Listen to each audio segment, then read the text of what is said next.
वेळही कमी लागला पाहिजे आणि भाजीही जास्तीत जास्त चवदार झाली पाहिजे, तर यासाठी अशा पद्धतीचं वाटण मी करून ठेवते। नमस्कार मंडळी, सोनालीज रेसिपीजमध्ये तुम्हा सर्वांचं मनापासून स्वागत। तर या वाटणासाठी आपल्याला सर्वात आधी कढईमध्ये साधारण 1 ते 2 चमचे तेल घ्यायचं आहे।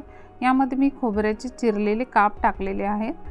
आता हे खोबऱ्याचे तुकडे आपल्याला साधारण 2 ते 2.5 मिनिटांसाठी तेलात असे परतून घ्यायचे आहेत। गॅसची फ्लेम लोच ठेवा, हाय केली तर खोबरे जळून जाईल, कारण हे पटकन भाजलं जातं। आता हे एका ताटामध्ये आपल्याला काढून घ्यायचे आहेत। खोबऱ्याचे काप काढून झाले की मी गॅसवर या प्रकारची जाळी ठेवलेली आहे, कारण मी कांदा भाजून घेणार आहे। तुम्ही कढईत भाजू शकता, पण मला मात्र असा चुलीवर भाजल्यासारखा स्मोकी फ्लेवर हवा आहे, म्हणून मी कांदा गॅसवर भाजून घेणार आहे। मी कांद्याला असं स्लिट करून घेतले। मला 2 कांदे हवेत तर मी 2 कांदे स्लिट करून घेतलेत। तुम्हाला जेवढे हवे तेवढे तुम्ही ठेवू शकता। गॅसची फ्लेम ऑन केली की याला साधारण 6 ते 7 मिनिटांसाठी आपल्याला भाजून द्यायचं आहे। 6 ते 7 मिनिटांनंतर याची एक साइड भाजली की कांद्याला अलगद उचलून उलट करून दुसऱ्या बाजूनेही भाजून घ्यायचं आहे। तुम्ही पापड भाजायचा चिमटा वापरू शकता यासाठी। आता सध्या मला तो चिमटा सापडत नाहीये, त्यामुळे मी चमच्याने उलट केलेला आहे। गॅसची फ्लेम करूयात बंद। आता वाटणासाठी जे जे साहित्य लागणार आहे ते सर्व जिन्नस मी या ताटामध्ये काढून घेतलेलं आहे। तर यामध्ये सर्वात आधी आहे जे खोबरं आपण तळून घेतलं ते, त्यानंतर भाजलेले कांदे, त्यानंतर मी भरपूर अशी कोथिंबीर घेतलेली आहे। त्याचबरोबर मी इथे 1 इंच आल्याचे तुकडे करून घेतलेले आहेत, कारण आलं अख्खं टाकलं तर बारीक होणार नाही।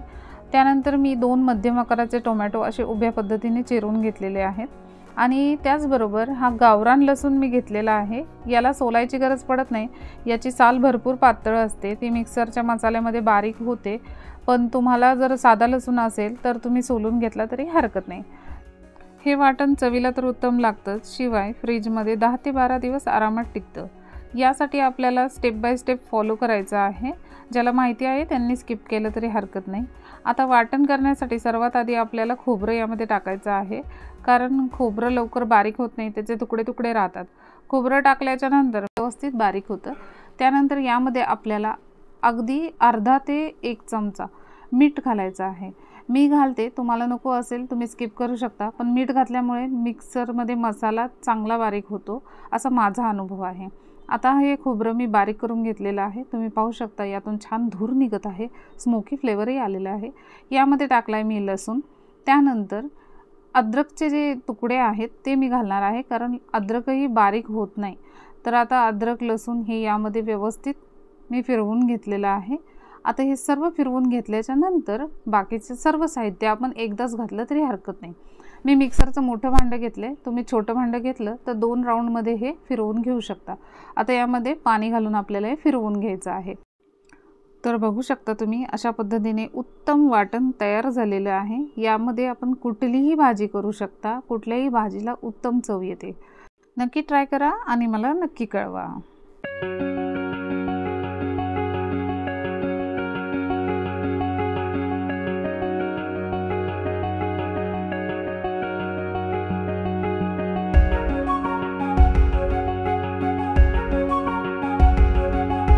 तर आजच्या व्हिडिओमध्ये एवढंच। व्हिडिओ आवडला असेल तर लाईक करा, शेअर करा आणि सबस्क्राईब करा।